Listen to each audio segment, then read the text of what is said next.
SABC News reporter Katlego Legodi is at the Trade Union Solidarity's headquarters and joins us live now with the very latest. Good afternoon yet again, Katlego. We spoke a bit earlier.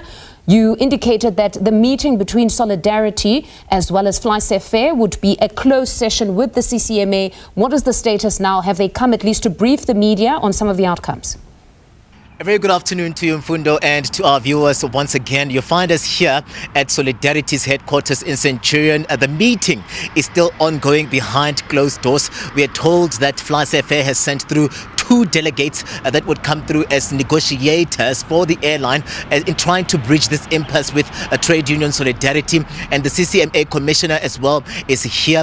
The meeting was delayed for about 15 minutes. It was supposed to have started at 1 o'clock sharp, but we're told that it started at 1:15. But there are issues that are on the table here, Mfundo, this afternoon, as we see the parties trying to find each other.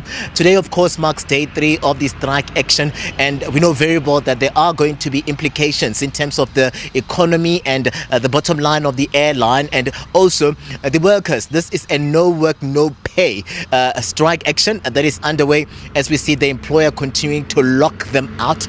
And what we know as well, Mfundo, is that they are willing to compromise here and there in terms of how they would find each other here so they can resume operations. But we're told as well that there are some of the non-negotiables, including the rostering issue that Solidarity has put forward to say that that would be their initial point. And we are told once again, Mfundo, that this strike or this meeting here at the CCMA could really take up to this strike here at Solidarity could really go well into the late afternoon as these parties try to more or less bargain with each other. But we haven't seen them come out. We're still waiting here outside for them to just give us an indication here.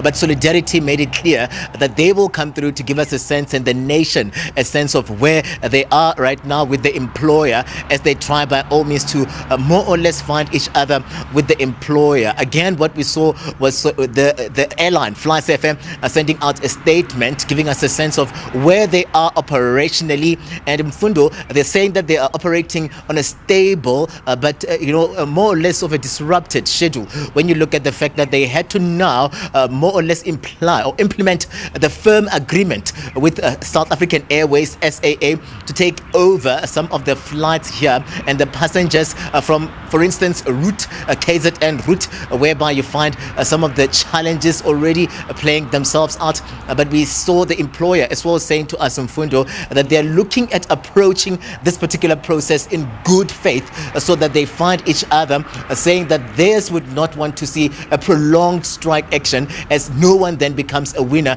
in this regard. But most of them hopeful, looking forward to what would come out of this particular process, and the passengers as well, because you can imagine that at the center of what is happening here would be passengers that find themselves confused as we see all of these developments playing themselves out and the strike action continuing on the other side. Mfundo? Katlego, we trust you to keep us abreast of all developments there, but that's where we'll have to leave it for now. That's SABC News economics reporter Katlego Legodi just monitoring those closed session proceedings or negotiations between FlySafair and Union Solidarity.